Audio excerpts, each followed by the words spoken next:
Tell me a little bit about your back pain. I'm 60 years old. Every time it's happened to me, it's the definition of insanity. I'm up in the attic, moving boxes, and that's how it happened the first time about 5 years ago. What happened? What happened? I guess I went to the doctor, and immediately they throw some copies of paperwork at me, and they have me lifting my knee up towards my other shoulder to stretch out the piriformis muscle. So they had me doing that for 2 years. It was getting worse and worse. I was in excruciating pain for 2 years, and you're in so much pain you can't think straight. There's something that happens. Your brain turns to mush when you're in agony for that long. And finally, I went on YouTube and found the McKenzie pose. So that time, the internet that you're not supposed to use to, figure stuff out. That's how I solved it that time. That was when it was on the right side. But the next time I got it was on the left side, and the McKenzie pose wasn't working. So I ended up getting the shot, like the cortisone shot, which knocked it out for a while. And then a mattress pad, that memory foam mattress pad, kind of for some reason knocked it out, and I got rid of it again. Now this time, again, it's on the left side. Nothing was working. McKenzie pose didn't work. Nothing was working. And I have learned since having sciatica, you slowly learn about it, and you learn that the same thing doesn't always work each time. You have to keep trying different things. So nothing was working, and I was in such agony. I could not get out of the bed. I was on my stomach. I had to go to the bathroom. I had to inch down the end of the bed, drop my knees to the ground. I could not make it to the bathroom. And my family had to come in and help me take care of business at the end of the bed there, and then get back into bed. I called my doctor crying in pain. I said, is there any way you can move up my cortisone shot? Because they couldn't see me till a month out, because that's when they had a clinic going on. That's when their next clinic for the cortisone shot was. So there I am working around their schedule for when they can conveniently give me the shot.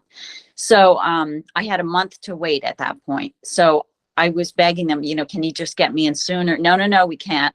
So I said, okay, we hang up. The next day I called and I said, okay, can you at least call in something stronger than Tylenol or Motrin to get me through this? Because this is not working like that well.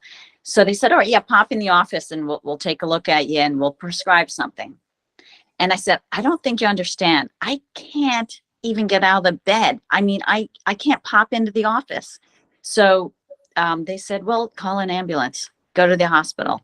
Wow. And I just said, I'm terrified to call an ambulance, because the stretcher, the whole thing, I go, I'm afraid to even move my ankles. My whole left side seizes up. All right. They didn't get it. Whatever. So he said, oh, I don't know what to tell you, Kate, just call an ambulance. And we hung up. So I was very nice to them. I didn't get angry or anything. The next day I called, the operator answered, and they said, we'll have the on-call doctor call you back. I'm going to ask him, what amounts of Tylenol and Motrin at the most can I take per day? Like, what is the maximum amount that I'm allowed to take? And he calls me back. He goes, hey, Kate, this is Dr. So-and-so. Wait, you're still in pain? And I'm like, Wow. Okay, wait a minute. Wow. Do you understand what's going? Do you know what sciatica feels? I mean, that's to your credit. You've been through it. It doesn't go away in 12 hours. Right. This is the day after he talked to me, where it blew my mind. And I'm so fed up with the healthcare system, doctors who don't get it, that just want to prescribe something. We're going to work around their schedule for when it's convenient for them to teach other underlings how to give the shot or whatever. Okay. Ginger finds you on the internet. My daughter finds you on the internet. And she found me? TikTok. Okay. Yeah. It's very popular on TikTok because I think so many people are stuck in pain. They don't know what to do. I know. I had deleted my TikTok account. Right. When she found you, I chimed back in. Yeah. I was like, let me get that app again. That's so funny. And thank God for that, because I was lying in bed. I started doing the bracing, and thank God, for some reason, it worked really fast on me. I was up and walking without crutches to the bathroom in 5 days. And I just, when I was lying there, whenever I would think about it, I would just do like 20 bracings, or wake up in the middle of the night. I would think about, I would just be like, well, I'm not doing anything. Might as well do some bracing. And it did work incredibly fast in my cases. I know that was crazy. It sounds weird, but then I, kept doing the course and, doing the breathing, or, I'm trying to teach myself the breathing, and Right. the whole thing's been crazy good. Yeah. Right. So Mhm. how long have you been on my program? Oh, just like 3 weeks. Let's see. Wait, I'm not done with the 28 days yet. Okay. So, I'm getting close though. And my husband's a personal trainer, but I don't work out. So we're kind of opposites. When I asked him, can I buy the program? He said, what is it? He found it on the internet. Oh my God. He watches the first video where you're talking about, no, the first one he saw was where you're talking about the breathing and the bracing. Right. He throws his hands up. He goes, oh, all right, the guy's legit. He knows what he's talking about. I'm totally happy with this. That's So, yeah. When you were stuck in bed, what was the pain? Like a 9 or a 10? 10.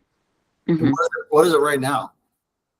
0, Wow. 1, maybe 1 here and there, but barely. Yeah. So I just am continuing with the bracing, and now I'm doing the floor exercises. What is your bias? Extension. Okay. Yeah. Mhm. So you're doing bird dog? Yeah. Yeah. How's that going? Is it going well? Yeah. Good. Yeah. So for some reason, I don't have a slow recovery. Like, it's a pretty good recovery. So once I get to that point, I'll tell you what, every single time I put myself in this position, it was because I was up in the attic moving boxes. I am never going in the attic again. But it's the bending in the lifting. That's your Yeah. trigger. That's your trigger. Yeah. Sure. Mhm. Yeah. So, but that doesn't mean you can't bend and lift in the future, but be careful as you do that. And then there's a big part of the program that's all about the hips, and really focus on the hips, because that's when your hips function better, then you can bend and lift better. Right. Yeah. That's what I'm going to have to get all, the muscle back in all those areas. And, Tell me about decompression. How does that feel? That's good. Actually, that was the second time I had sciatica. That knocked my sciatica out in 3 days, just lying on the ground and coming up on my, forearms. And that worked like a charm. Good. So obviously that does mean I'm extension. But then you talked about it too, in a much more slower, milder version, which a lot of people will need to try. Sure. So if somebody was considering my program, what would you tell them? Do it. Good. It's nice because it starts with the most simple things. It's just getting that muscle core back, those tiny little muscles around the spine. That's the way out. That is the key to the way out. And you teach beautifully. You make it so that you can understand what's going on and why you need to do each step, and it's in the right order. And for me, learning about sciatica the hard way and being taught by doctors to do something wrong for 2 years, and then having to figure it out on my own on YouTube, and then, okay, that didn't work the next time I got it, but then Ginger found you, and then you show me this other way out. This is really more comprehensive, like gives every slow step of the way out in the right order. That's why it's worth it. That's awesome. Yeah. Awesome. Yeah. That's Yeah. awesome. It gives you all the tools, and it just rebuilds your broken body. It's insane. Like I said, you get really dumb when you're in pain. Your brain is not working. You'll do anything anybody tells you, even if it's a doctor that we're supposed to trust. Trust your healthcare professionals. That's what we've been, taught to do our whole lives, until you realize, guess what?